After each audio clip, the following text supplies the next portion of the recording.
Okay, we are back. Thanks everybody for working with our schedule shift. We are here with Michelle Landis and Aaron Page from Accessible 360. Andy's telling me in the chat that we are live if we don't know it. Yes, we're live. So if you guys remember, Michelle presented a couple years ago in Minneapolis, and she dropped some knowledge bombs on us. I'm hoping to see more of that this time around. So I want to pass it off to them and leave the backstage and see what she's got for us. All righty. Hello, everybody. Really pleased to be back here today to speak to all of you at your annual conference. I logged on intermittently this morning, and I realized that you guys not only get this once a year, but you get it twice a year. So I think that's pretty cool. Joining me today is a gentleman named Aaron Page. Aaron Page and I are both members of the International Association of Accessibility Professionals. He as a technical accessibility expert, and me, as you might know from the past or just the general intro, I'm much more on the policy side and the strategy side. I'm a co-founder at Accessible 360. One other thing that Aaron and I share together is we co-chair the legal accessibility support team at A360. I'll talk a little bit about our services today just as they relate to your clients, but this is not a sales pitch about A360 whatsoever. I think you guys, those of you who experienced us live together in Minneapolis know that, so I will keep my educator hat on. I do teach continuing legal ed on this topic. And so I'm going to go ahead and jump right in. I already covered number 2. That's us. Again, we're a live user auditing company. Upwards of 1/3, sometimes to 1/2 of our auditors are native screen reader users like Aaron. But I wanted a quick test. I'm not sure on this platform because I'm new to hop in.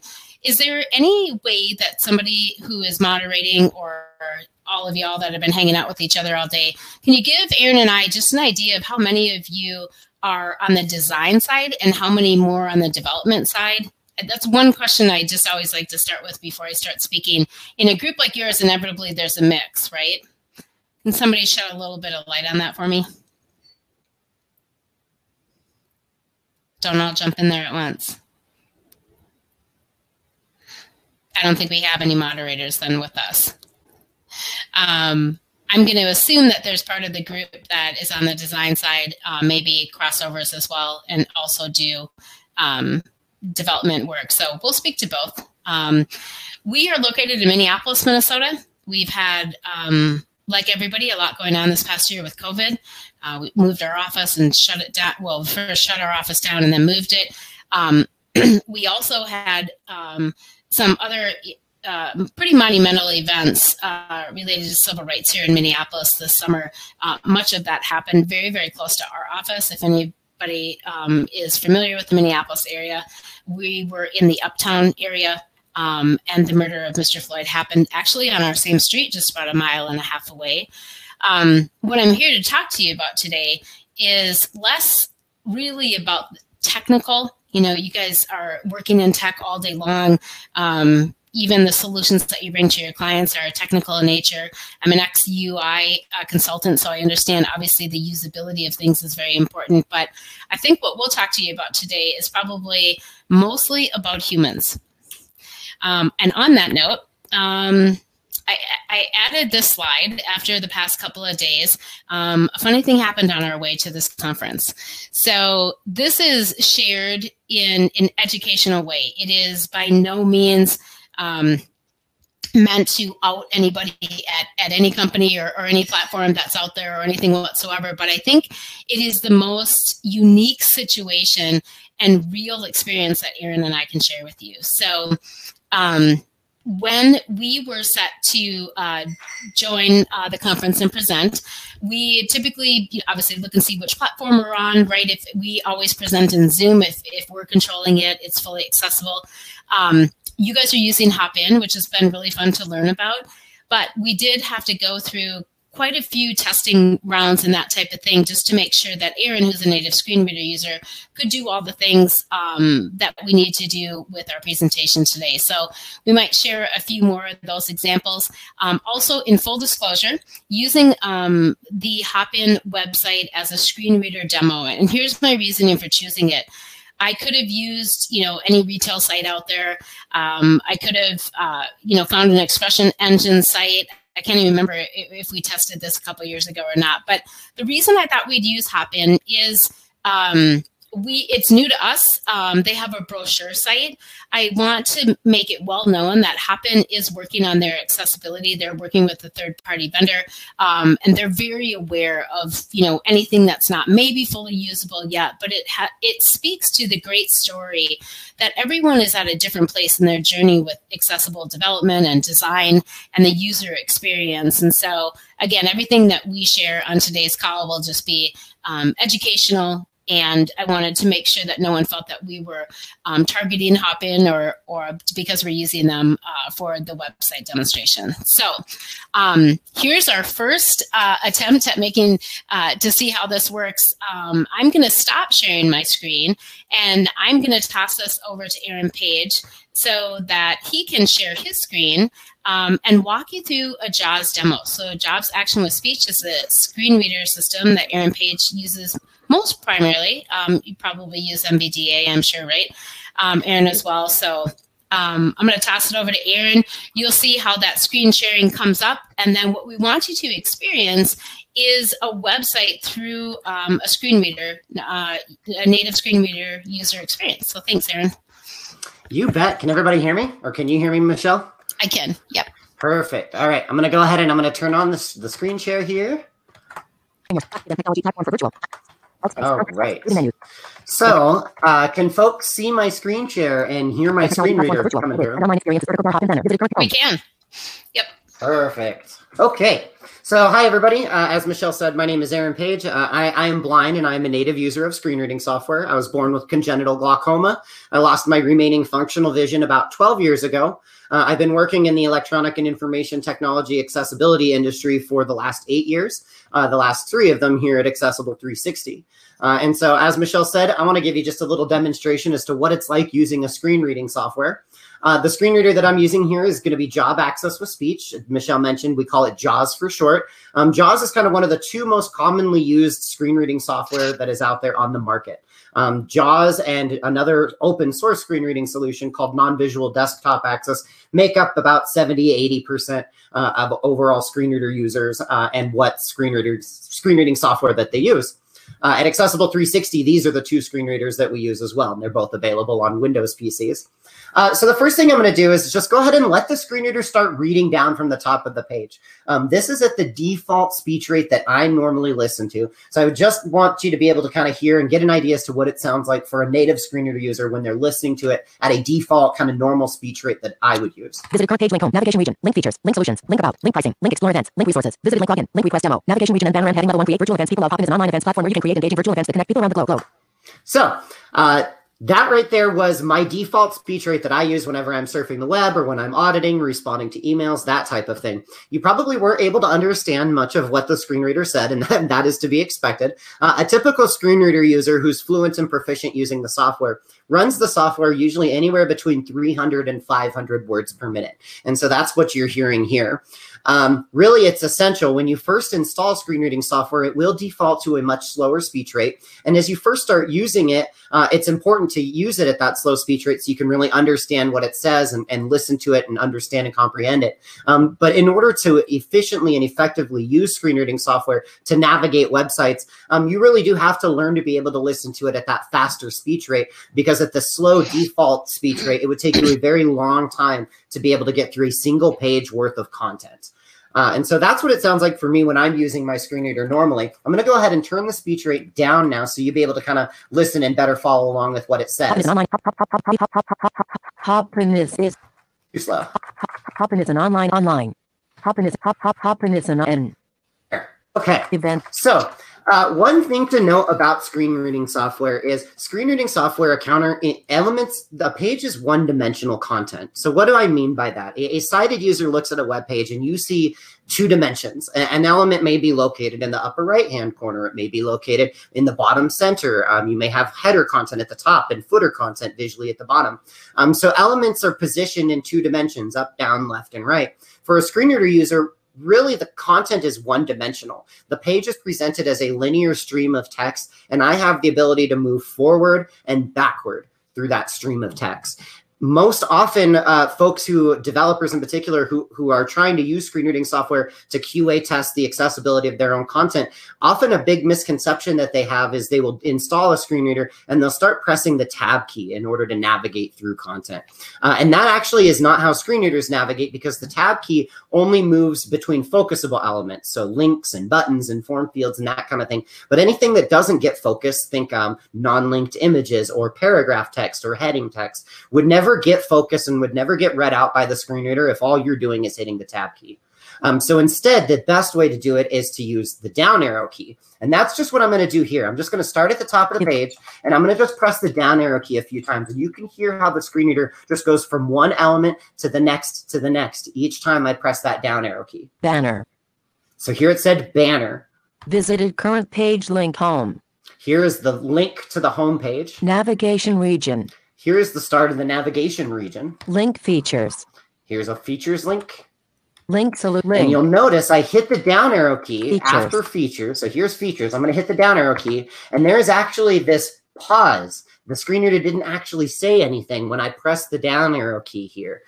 So there's this weird kind of empty spot between features and solutions. And what that actually is an icon that is being presented. So depending on how the screen reader user has their software configured, the screen reading software may announce an icon like this as a kind of dead space, which is what the screen reader is doing now, or it may announce it as an unidentified character, in which case the screen reader would say something like character 80259. It would read out the Unicode number that's associated with that particular icon. And so this is a nice example of what we would consider to be an accessibility issue if we were doing an audit. We would call these icons out as these icons are announced as unidentified characters to screen readers and hide them. The links themselves are already labeled here. You see features, you see products, you see these various links. The icons are really more for visual effect. They don't convey additional meaning, and so they could be hidden from screen reader users to kind of get rid of this dead space that I, as a screen reader user, am hearing. So, as I mentioned, screen reader users navigate content in that kind of one-dimensional stream of text. You can either move forward or you can move backward in the stream of text. And screen readers do provide users with lots of features that can be used to quickly jump to various sections within that. So one of the biggest ones, and I think we're going to talk a little bit about this more later on as well, is headings and navigating content via headings. And so what headings do is they allow a user to both understand the hierarchy, the structure of the page, and they allow a user to jump to various sections of the page. So using my screen reading software, I'm just going to press the letter H. Create virtual events people love, heading level 1. So create virtual events that people love, heading level 1. So now I press the letter H again. Host your most interactive online event yet, heading level 2. Host your most interactive online event yet, heading level 2.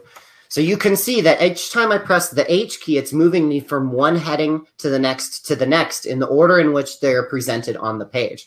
It really is akin to a sighted user visually skimming through the page and looking for that big, bold text and beginning to read from there. And this is something that we very often on essentially every audit that we do find issues related to headings and heading levels. Regardless of the heading levels, screen reader users can navigate to them. But the heading levels are especially important in helping the user understand the structure of the page. It's easiest to think of it like a document outline. The title of the document is a heading level 1 at the start. That would be the main title or the topic or the purpose of the particular page. And then your primary sections are marked up as heading level 2s. Subsections to those are heading level 3s, and so on and so forth. That allows a screen reader user to know that, okay, if I am on this heading level 3, this is a subsection of the parent heading 2. Visually, that type of information is usually conveyed by positioning, spacing, and styling. But for a screen reader user, that has to actually be conveyed semantically via the markup in order for the screen reading software to announce out headings as you just saw right here. Another really useful feature that screen reading software has is to navigate via regions. And regions are really nice because they're often created automatically just by virtue of using semantic HTML. Many content management systems will ensure that regions are automatically provided on pages. So if you think of in the HTML, the header tag, wrapping your header content, the nav tag, wrapping your navigation content, the main, wrapping your main content. Those HTML5 elements will create landmarks for screen reader users. You may hear those two terms, landmarks and regions. Those are really interchangeable. Some screen reading software like JAWS refers to it as header, banner region, navigation region. Other screen readers such as non-visual desktop access will say navigation landmark. So those two terms you can largely think of as being interchangeable. But simply by virtue of using semantic HTML, those are usually created. And so I'm going to try that out with the Hopin homepage here. So I'm just going to press the letter R to go to the next region. Banner. So here it said banner. So it now told me I am at the start of what is essentially the header that is on the site. And so now I could begin to arrow down through here and hear those elements that are contained within the header. Visited current page link home. Navigation region.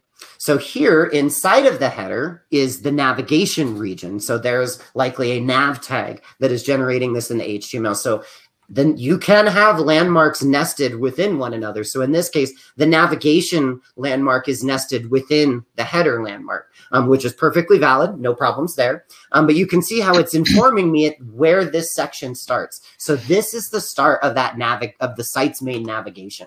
I'm just going to arrow down through these. Link features, link solutions, link about, link pricing, link resources, visited link login, link request demo, navigation region end.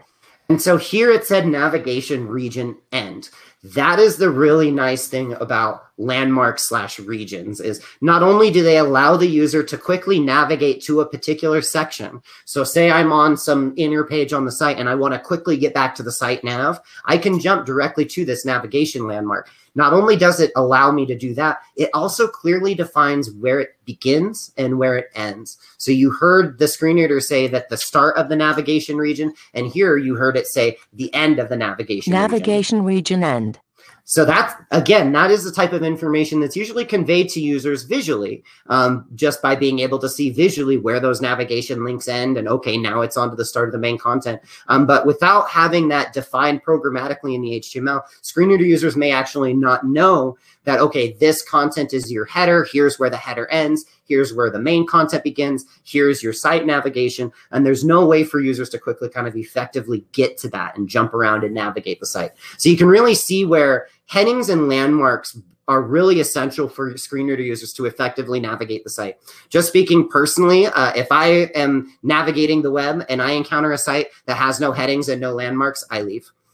As a screen reader user, it's simply too much work. It takes too much time to try and effectively navigate a site that doesn't have at least one of these two mechanisms available for the user to quickly be able to navigate the content. If you don't have them, really all you can do is at the start of the page, start matching your down arrow key. Banner, visit, navigate, link, navigate banner, heading level 1, create. So that's what it took for me just now to go through from the start, the top of the page, down into the main content. I didn't even try to count how many times I had to hit the down arrow key. Probably 15 to 20 times though before I got from the top of the page to the actual start of the main content, rather than just being able to use landmarks. Banner, navigation region. To jump directly to the section of the page that I want. You can see how those are really essential for screen reader users. I'm just going to check the time here. 12:51 p.m. Okay, one more thing I'll show you before I hand it back to Michelle and we kind of move on from the screen reader demo here is I want to show you forms. So I'm going to jump down to the form on this page. Edit your email. So here on the bottom of the At page. our free ebook, How to Generate 6-Figure Value for Virtual Event Sponsors Today. So they've got this promotional section that talks about getting an ebook. It has a field here in order for the user to be able to enter in an email address. Your email. So you notice that the way that the screen reading software actually announces this out is it says, edit your email. It doesn't actually say your email edit. And ironically, that's a very big difference there, because the way that the screen reading software reads out elements and the way in which they are labeled is the screen reading software reads out label, role, then description. And so what you can tell by the way that this is reading out here, this field is actually not properly labeled to screen reader users. What is going on is you don't hear anything prior to the role, which is when it says the word edit, and then you hear your email. And so the screen reading software is essentially using placeholder text on this field to guess as to what this is and provide at least some context for the users. But in actuality, there is no ARIA label attribute on this form field. There is no label tag in the HTML that ensures that this field is properly labeled to screen reader users. This is a nice example, though, of kind of that difference between conformance and usability. Just because something is conformant doesn't necessarily mean that it's usable. And just because something isn't conformant doesn't mean you can't use it. And so here, this is clearly not properly labeled. This would be a violation of the Web Content Accessibility Guidelines. However, I can still use it. The screen reading software does at least give me an idea as to what the purpose of it is. It is asking for my email field or my email address. And so I do know what to be able to type in here. So even though it isn't strictly conformant, it would get flagged by us in an audit and by, you know, a large portion of kind of automated scanning tools that are out there. It doesn't mean that it's not possible to use it using screen reading software. And that, as Michelle mentioned, we provide litigation support services at A360 is a large part of that. Is really no site is 100% conformant, is 100% perfect. Give me 15 minutes on any site, I will find you some WCAG violations. The question really comes down to, does it prevent screen reader users or other users of assistive technology from being able to read content and interact with the site? So hopefully that gives you at least kind of a better idea as to what it sounds like for a screen reader user when they're navigating a website and moving through content. Anybody have any questions about screen reading software, about how screen readers work? Feel free to toss them into the chat, and I'd be happy to try and answer those. Otherwise, Michelle, I'm happy to hand it back to you if you want to move on with the slides. Okay. And Aaron, thanks for that. One thing I wanted to make note, I was still in the backstage chat thread. I've moved to the main stage chat thread. So if you're reading my tips as you were going through, then you're in the right one. So excellent. Are there any questions for me in the chat that you see there before I stop the sharing? No, just thank you. Super helpful to see. A couple of people have seen it before. It's always very impressive and just, yeah, really good. I'm tossing, somebody put a question in the Q&A. Oh, here, let me go over there and I'll read it for you. So here's the question from Agatha. Can you give some examples of best practices for alt text naming conventions? Like with the example you gave of the silent icon next to the features menu. Would it be features drop-down menu icon?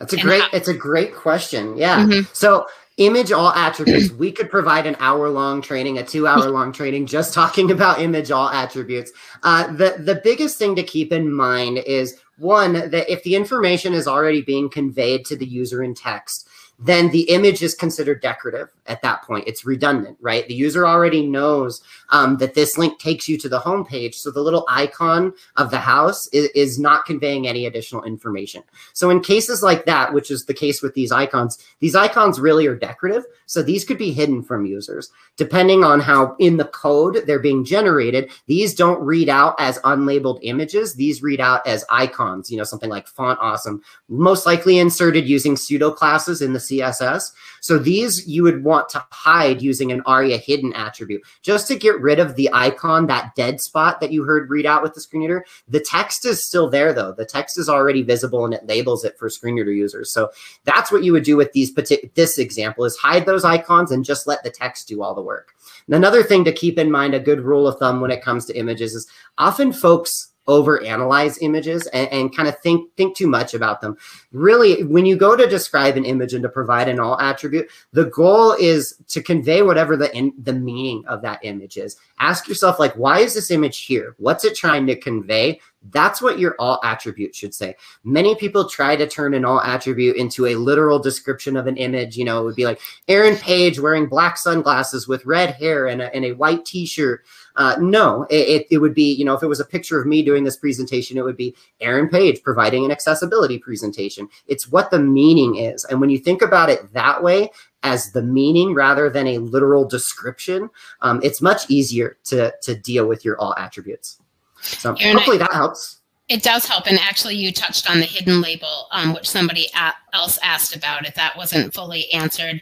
And I'm going to take a stab at pronouncing your first name. Your last name is Chen, but it may be Susong.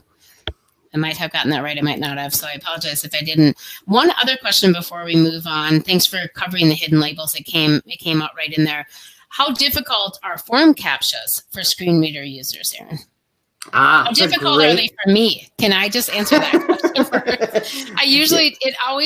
I bet you 90% of the time takes me 2 times through. Just saying. Yeah. Yeah, and the experience is much the same for a screen reader user, you know, depending on what the CAPTCHA is. You know, Google reCAPTCHA is obviously considered the kind of gold standard when it comes to CAPTCHAs that are out there at least from an accessibility point of view. reCAPTCHA version 3.0, if properly set up, requires no interaction on the part of the user. You don't even have to check that I am not a robot checkbox.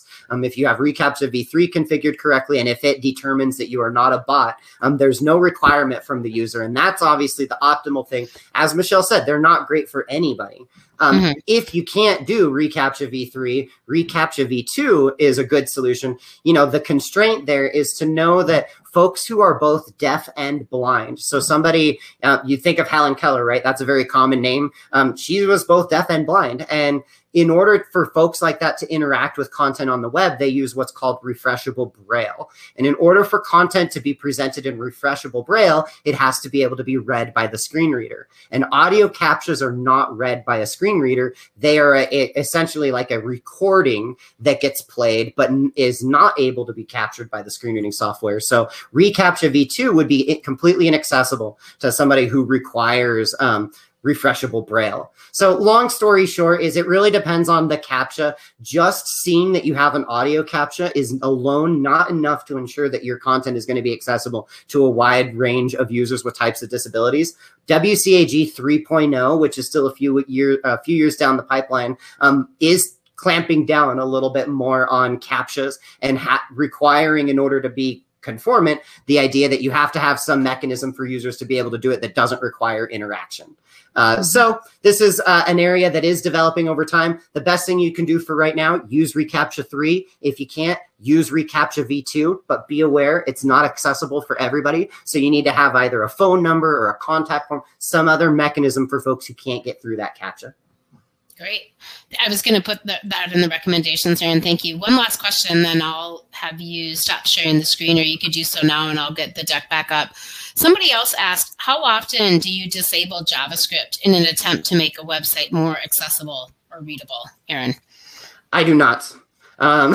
This is something that screen reader users, many like blindness organizations and programs that taught you how to use screen readers used to suggest doing this, but it's such an untenable way of approaching the internet anymore when you think of how dynamic our sites have become. You know, most sites, if you go and you shut off JavaScript, they become almost useless. You know, you can't expand and collapse menus anymore. You can't trigger modals to appear. It really is not a viable solution for screen reader users to approach it. I think in the 3 years that I've been at Accessible 360, I had one project where I had to disable JavaScript, and that was because the site had so many third-party integrations that it crashed browsers when a screen reader would run.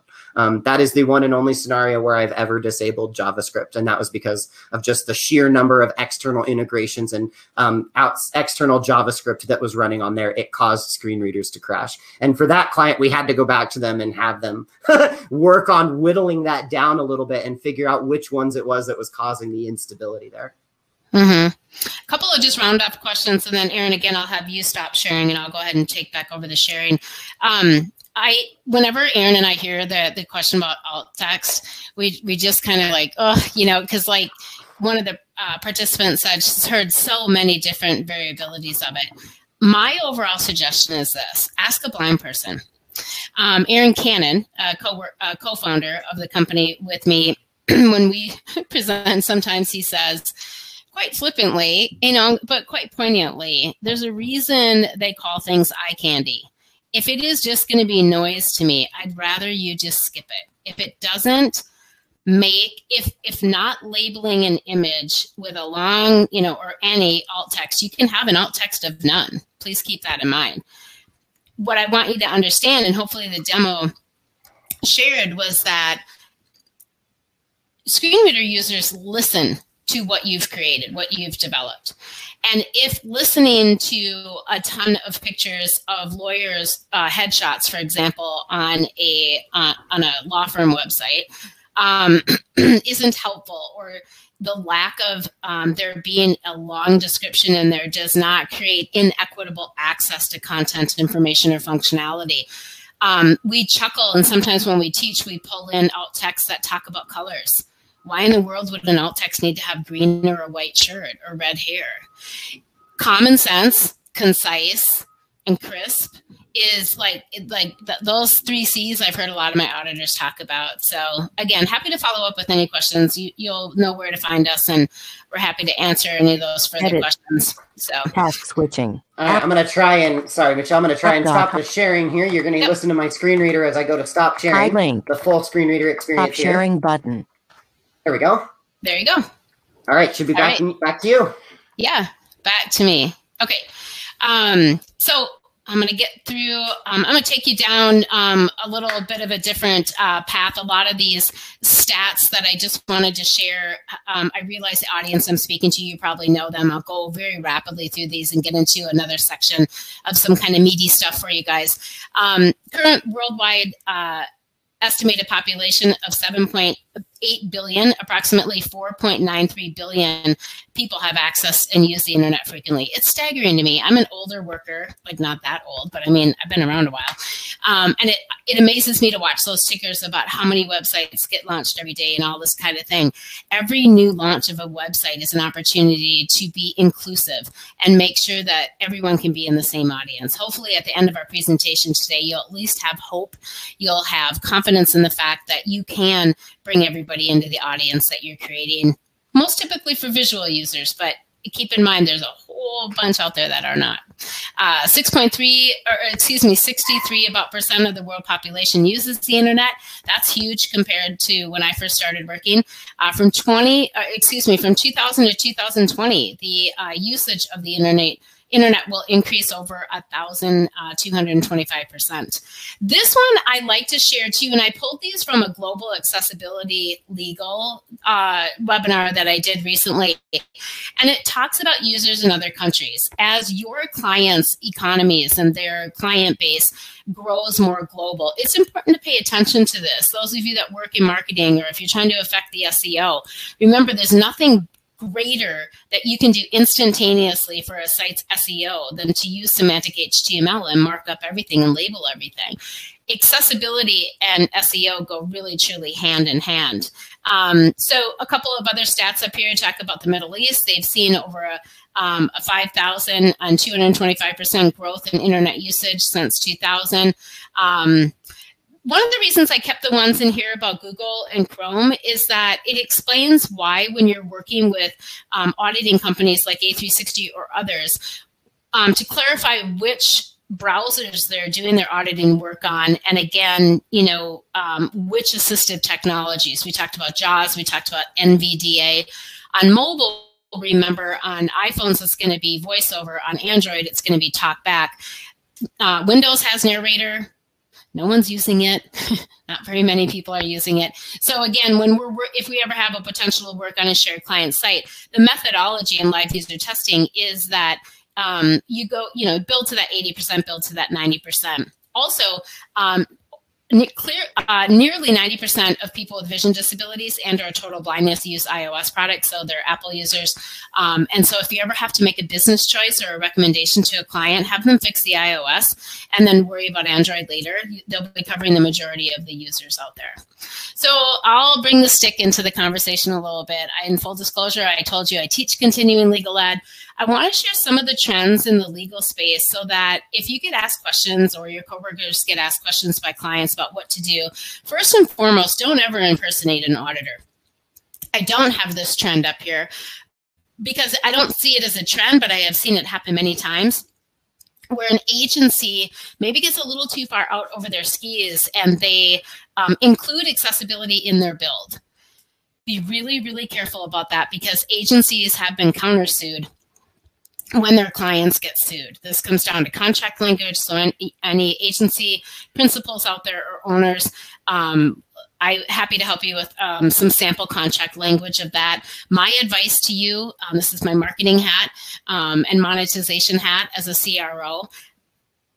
All clients are going to ask for you to do whatever you can for accessibility because they don't know about it and they know it's a contentious kind of legal thing and it's scary to them. But we're a bunch of ex-agency people at A360 and we know clients want everything. My advice is to make them opt out of accessibility. Therefore, you can be paid to put some in and then either work with a third-party vendor or do what you can internally. I know full well that they want everything thrown in, just do the best that you can and be careful not to get too far over your skis. My advice is to be very clear about what you do and that you have options to bring in for the clients for more help. But because this is such a big litigious area for businesses, that is my advice. And again, if anybody wants to follow up with specific language, happy to share it. I'll save the third-party content providers later to those other things that you pull onto a client site. So the legal action for inaccessible websites continues to climb. Year over year, there's a greater than 20% actual increase in these lawsuits and the legal action. And keep in mind that it's not only lawsuits, but it's also demand letters. So, if there's 45, I would say there's 5,000 lawsuits, there's probably 6, 8, potentially 10x that amount of demand letters. So it's hard to track because these are, nasty letters that get sent from a law firm to a client of yours or a company that you work for. And there's no way to really track those unless they actually file either on the federal, in a district court or at a state level. So it's huge. That's what you need to know. It's not slowing down. COVID slowed it down for about as long as it took to for plaintiff attorneys to figure out how to digitally file cases. And because they're driven, in my personal opinion, monetarily and by money, it didn't take them very long to figure it out. Within 6 weeks of COVID breaking out last year, the lawsuits were back. They were back with a vengeance. And I honestly actually think them not having to go down and file them and doing everything digitally has made it easier for them to file more suits, unfortunately. Talked about demand and lawsuit, difference between demand letters and lawsuits a little bit. I want to talk about state cases real quick. If you have clients that operate a website in California or in New York, there's a couple of additional trends, and that is to not file in a federal district court, but to file in state of California court. One of the other reasons are they're using some specific civil rights laws out there. The costs, I can ballpark it for you. A demand letter alone will probably cost a client or your company about $10,000 to litigate, use resources to combat, and that type of thing. Settlements, it's been pretty well established by myself and other subject matter experts in the industry that settlements can start as high as $70,000 to $110,000 in a lawsuit, but you can often get them negotiated down to about $5,000 or $10,000. However, there's a lot of pressure from more plaintiffs entering this hotbed of potential business. And so the collective trend of plaintiffs to not settle for that. It's in all of their best interest, in my personal opinion, to drive the cost of the settlements up because they're paid a portion of the settlements, and then a portion of the settlement is always going to a stakeholder, right, a plaintiff. There's been pushback both ways with these lawsuits, and I wanted to talk about this a little bit. Companies who have either worked with their agency or worked with a third-party vendor or tried to do stuff on their own or actually gotten an audit and gotten a letter of conformance from a court-certified auditing company, and if they get sued again, they're starting to push back. They're starting to say, wait a minute. There's no federal law requiring my retail store to do this. There's just a bunch of case law. We've started. we're trying. We've done all these things. I'm not paying another plaintiff money. And they're starting to push back a little bit. They're a little more informed. They're a little bit more educated. And then, of course, there's solutions, like ours and what Aaron and I do and kind of feed that. Right? We're like, push back a little bit. You've done a ton. We often talk about if a site is fully usable versus compliant. And one of the best defenses out there is to put a blind user on a site that you've created. And if it works, right? If it's usable, was there a denial of equitable access? No, it's not fully compliant to the list of success criteria in the Web Content Accessibility Guidelines, which is the international standard. No gray area there. But we always talk about usability versus compliance. There's also been pushback from attorneys saying you need to do more. You need to name an accessibility coordinator. You need to commit to maintaining it. It's not enough just to settle with us. We really want you to improve the user experience for people with disabilities, and we're going to come back and check. So it's ever evolving out there in the wild. Legal actions against retail sites remain the highest. Used to be in upwards of 70% of lawsuits were filed against retail. It's still well over 30%. Every workday, there's about a dozen lawsuits filed, and this compounds very, very quickly. I talk really fast, but I'm trying to get you guys a ton of information. Remember that with every lawsuit, there's probably another 10 demand letters filed as well. So I'm a little bit off on my time from before, so I'm hoping that my daughter can grab that noisy dog of mine. I apologize for that disruption in the background. Settlements, let's see, some plaintiffs just file companies that others have sued. So a client, if they get targeted by one law firm, odds are that they're probably going to get targeted by another, because I have seen plaintiff firms execute that method of business. They don't even go out and try and find them on their own. They just file on whoever the big firms filed on. It's a feeding frenzy out there, in my personal opinion. We talked about a little bit of these things, state cases, competition. Here's what I'll say about competition. I was on earlier, I forget her name, I apologize, but we mentioned a little bit about WordPress. I'm going to share with you a concept about overlays next, and then I'm going to share with you like an insider website that you can go to that talks about overlays, so you can help educate your clients and your coworkers and things about this. Your competition is paying attention. If your competition is WordPress, and I think, you guys decide if it is or it's not. They're very involved in accessibility as a provider, right? And so they're focusing on it. But also, really, this line is in here for you to share with your clients. Their competition is paying attention to this too. And it's a differentiator for any agency out there that works on Expression Engine to be able to provide a more usable, more accessible experience to their clients. And then that makes you more desirable to your clients. I think it adds to your stickiness factor with your clients as well when you can talk about these things. So let's move on to overlays. I can't believe, Aaron, we only have about 15 minutes left. I have, probably 75% of my deck left, but I'm happy to share it with you guys afterwards too. So there's no magic solution to accessibility. If you've heard about these overlay tools and the widgets and gadgets and gizmos, unofficially, I have been known to refer to these as the Harry Potter method of website accessibility. And I'm glad Aaron's here today to answer any point-blank questions that you want to about why these don't work. They can offer additional risk to clients as well. There are certain plaintiff firms that actually seek these out. They'll take screenshots of them on a website and they'll include that in the ammunition.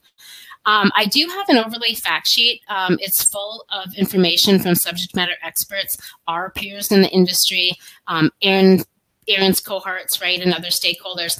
If we had enough time, I was going to go out and kind of let you guys see a little bit of it, but in the interest of time, I'm going to include it in our follow-up and then invite you guys to ask questions on that, just so I can get you guys a little bit more content. Common settlements of any of these accessibility things are on this screen. Again, I'm happy to share my deck. These are the other regulations and enforcement things that potentially come at your clients. I want to call your attention to two things. They both happen to be in California.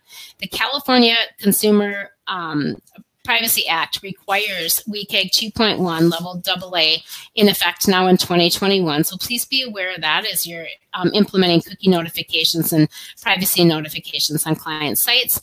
And then also the UNRWA Civil Rights Act. This is the one I mentioned earlier.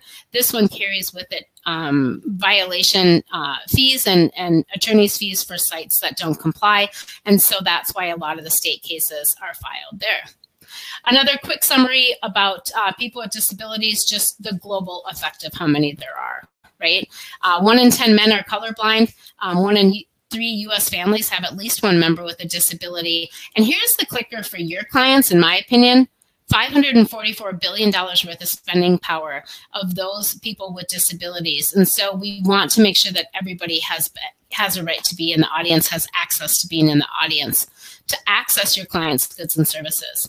Here's a couple of fun ones. I was asked to do an accessibility brief to Gartner, and these are some interesting facts that I saw Gartner put out there.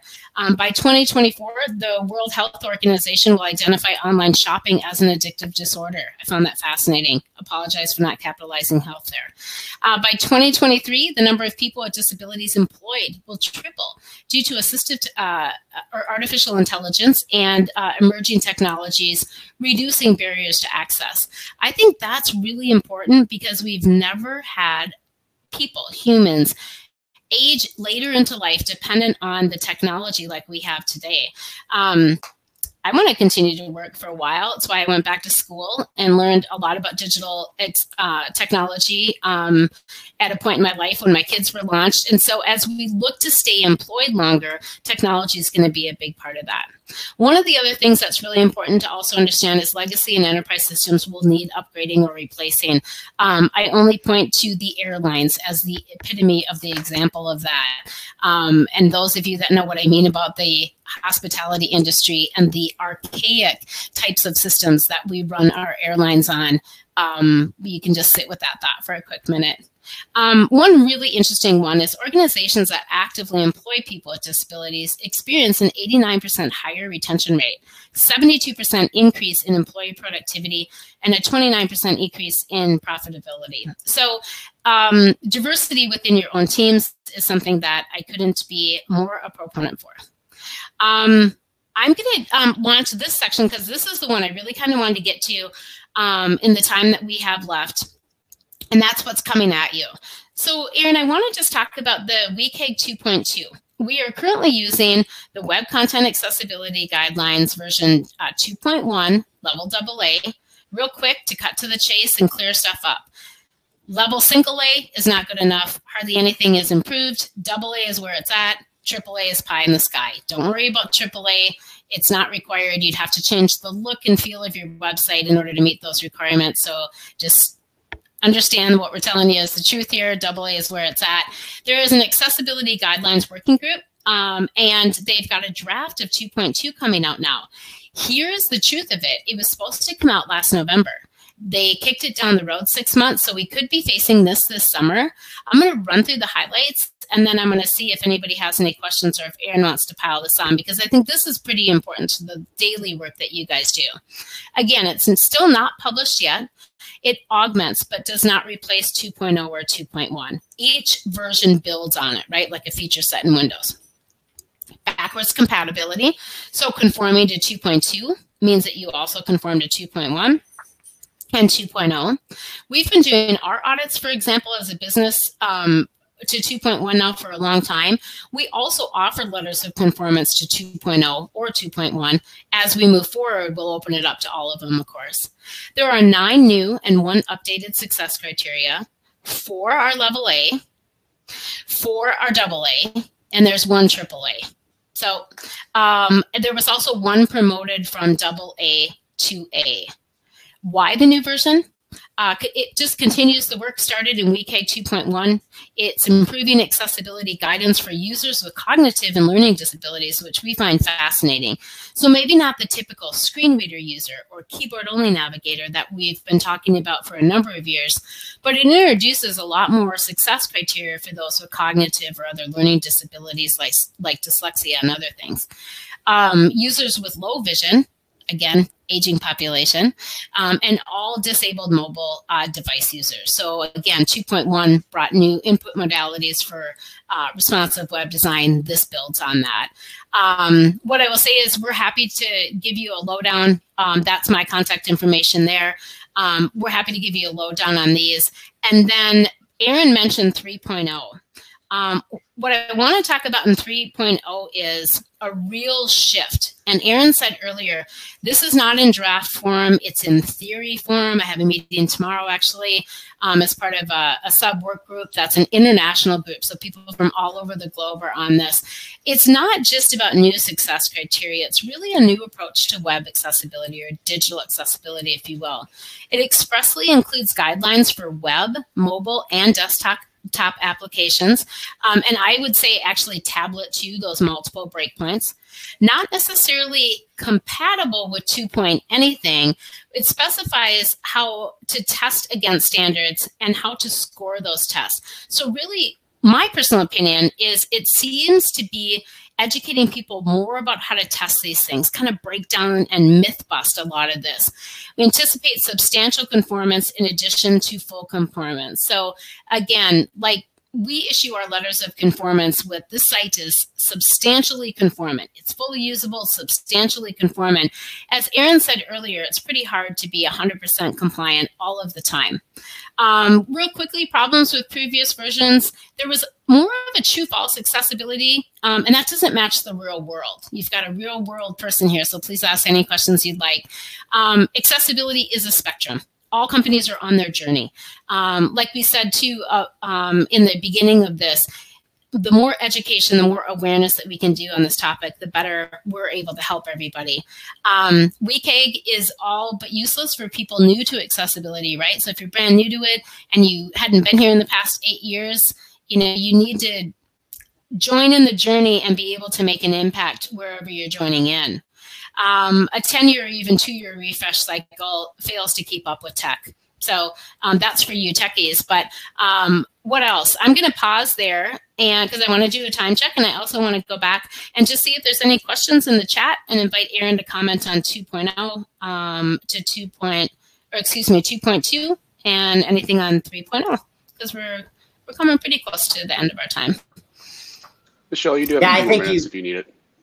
What's that? Oh, okay, good. Yeah, our next presenter is okay with going a little longer. Awesome, He's no so problem. Shorter.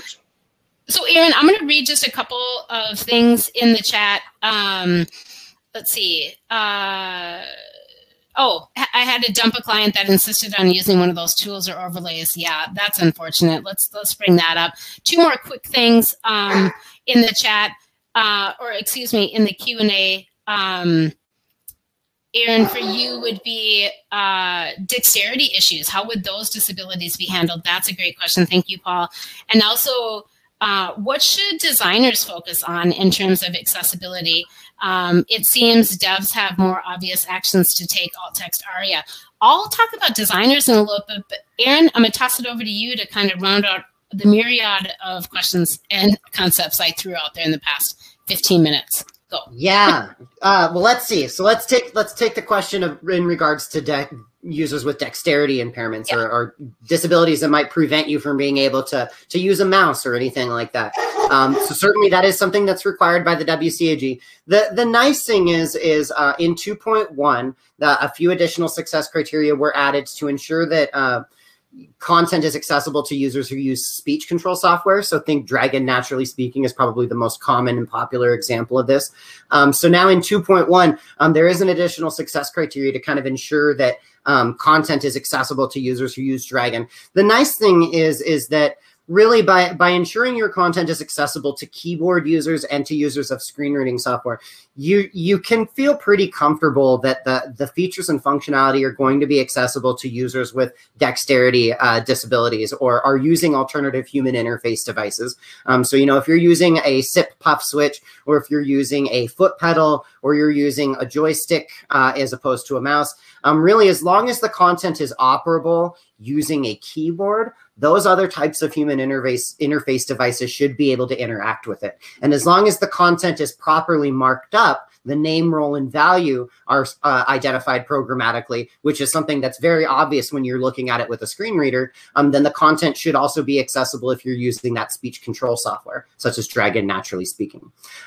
So that's kind of the best response I can give you, is that by ensuring your content is accessible to keyboard users and screen reader users, you can feel pretty comfortable that those other human interface devices will work as well. We certainly, in our auditing, we're not testing each site with a pedal and each site with a sit puff switch. That would be really not practical to do. But those really rely on the same mechanisms that a fully keyboard only user would use. And that is something that we certainly do test for and is required by WCAG in success criteria 2.1.1.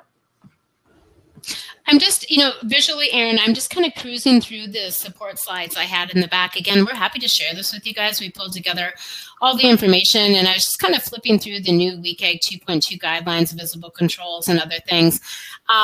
No worry about screenshotting it or anything. I'm happy to send this over to Brian at Expression Engine and get it into your hands, everybody. I do want to talk about design reviews. I put my presentation into like a view mode. Here's a couple of ways that people that are subject matter experts in the industry can help. They can audit for you what's out there, right? We at A360 do live user auditing. We didn't talk about scanning tools. We can do it on a follow-up one. What I want you to know about scanning tools, the automation tools, our tool, anybody's tool, it can only cover about 25, maybe 30% of the success criteria. But let's talk about the question for design reviews. The other way to work with accessibility experts is to find a vendor that provides a new design and development process review. And this whole concept is really the shift left of bringing accessibility into your project earlier rather than later. So this would look like this. Let me go back here. The cost of remediation at each stage of development goes up, right? This is a graph with time along the bottom and dollars along the right. And as you get to staging, if you haven't built accessibility in, it will cost you the most amount of money to go back. Pretty simple concept. So what we propose is that you bring in experts at the wireframe flat design files. We're constantly looking at Figma decks that go all over the place, and it's a blast for us. And we're looking for things not that are an accessibility issue, but that often create accessibility issues. And then we're directing you to a knowledge base of articles that have what I would call the cliff notes on how to build accessibility in the right way versus waiting until the end, auditing, and then go back and rebuilding. When I speak to lawyers, because they're not very technical for the most part, I use this analogy. It's like building a new house. You wouldn't sheetrock it. We use sheetrock in Minnesota. I think everybody does, but you wouldn't finish the walls without first putting in where your outlets need to be. You put your outlets in when the walls are open before you sheetrock. So that analogy clicks with attorneys, and I don't need to oversimplify it for you guys, but that's my advice on design. Things like text over images can cause a big problem. The color contrast can be an issue. So that's what I wanted to offer as an answer there, bouncing back and forth between chat and everything else. Let me see if there's anything else in there. Or like I said, please feel free to speak up. One other thing I might chime in with on the design review front is, think a bit about some of the various types of components that you're going to be using in your designs. Some of the things that we commonly flag in a design review include things like carousels, modals, expandable navigation menus, content that appears on hover, that kind of thing. Those are usually the kinds of things that are being spelled out in that design phase. And so you can start thinking about those accessibility considerations really early on before you commit yourself to going down that road. Think a carousel, for example. Carousels, we now have our accessible version of the Slick Slider carousel. So it's a lot easier now than it was just a couple months ago to make an accessible carousel, but it really used to be an awful lot of work to remediate an existing carousel to make it accessible. And so when you're at that design stage, you can still ask that question, is the carousel the right component here? So that would be another thing that I would just suggest. Think about those high-level components, modals, navigation menus, carousels, forms, that type of thing. Yeah, I tossed up that slide, Aaron, at the end, right? At the end of it, it's like what to do when you can't do it all. So, our top 5 are pay attention to headings, like Aaron demonstrated with the screen reader, making sure you're marking up regions and landmarks, put a skip to main content in. I put that in the chat earlier. That means that Aaron wouldn't have to listen to that whole menu. You just load the website, you hit tab. It's not visible to visual users, but if you hit tab or the down arrow key, that skip to main content's going to come up, and then they can quickly just arrow down and they miss the whole main menu. That's super helpful and very user-friendly to people who go back to websites all the time. And let's face it, that's the behavior we all want to incentivize, right? So to get them back to your client site, if they're frequent users of it, they don't need to listen to that menu. I don't read the top menu every time I go to a website that I know I'm going to buy something on. I jump down visually to where I want to go. Make sure that screen reader users and keyboard-only navigators have that same opportunity. Form fields we talked about, links and buttons, please label and mark up, especially emails and phone numbers. That's a super easy thing to do. Think about the reason the phone number's there isn't so that I can take one of these out, a pen, and this archaic stuff, a piece of paper, and write a phone number down, then pick up my phone and then dial a phone number. No, what I want to do is literally click on my desktop and call on my headset, or if I'm on a mobile device, I just want to click on that phone number. So think about those things, right? And then content and images we talked a little bit about as well. We are just about at 2:32. Aaron, we can cover some other areas, or we can take some directions from the team. I want you to also know inside my action-packed deck for you guys today at Expression Engine is a global look at what's happening with the laws and trends for accessibility in Canada, in Europe. So if you have clients that are concerned about the EU, especially what's going on up in Canada, if they operate sites with the .uk or in Denmark, or like I said, in the EU and what's going on with that directive, or overseas, in China, or all these things. I have tons of information in here about what the actual laws are there. And I also actually have a list of every accessibility law in the state of the US, but you're going to have to reach out to me to get it. And so that stuff is all in here as well. I'll leave this slide up. It's a good closing one. Compliance can be a kind of boring word, it reads. I hope you're compelled to do the right thing and strive to be truly inclusive. Every effort you put into it's going to be an improvement. It's like fitness. Every day you make good decisions, or you make bad decisions, or you make no decision. And so just be thinking about it and reach out and get help. How do we do a follow-up workshop? I'm happy to come to Expression Engine anytime and do one with you guys. Let us know. What I love about you guys is you travel around, so maybe I'll get to go to some warmer place than Minnesota in a colder climate. But yes, thank you. Gold mine of information here. Please use it. Please share it. We're a mission-driven organization.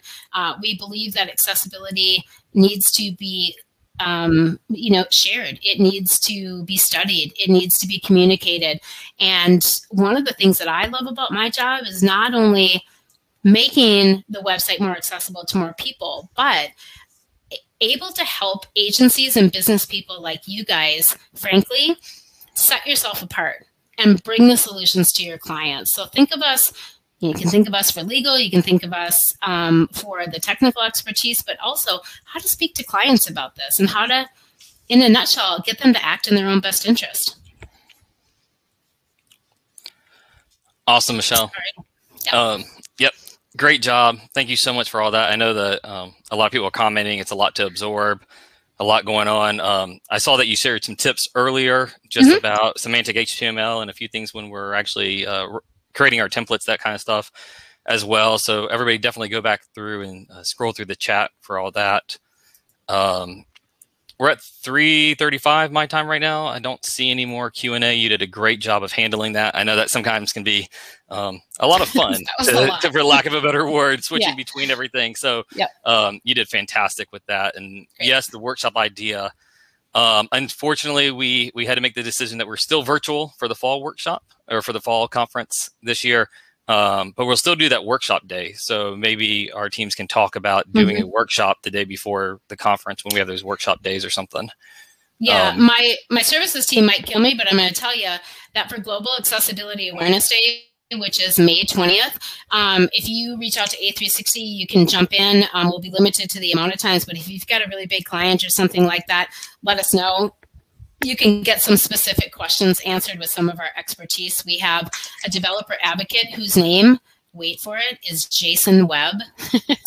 And he's just a genius developer and accessibility expert. So we invite you to learn a little bit more on GAD, which is, again, May 20th. And then just as we move forward through the summer or whatever, we're here to help. So let us know.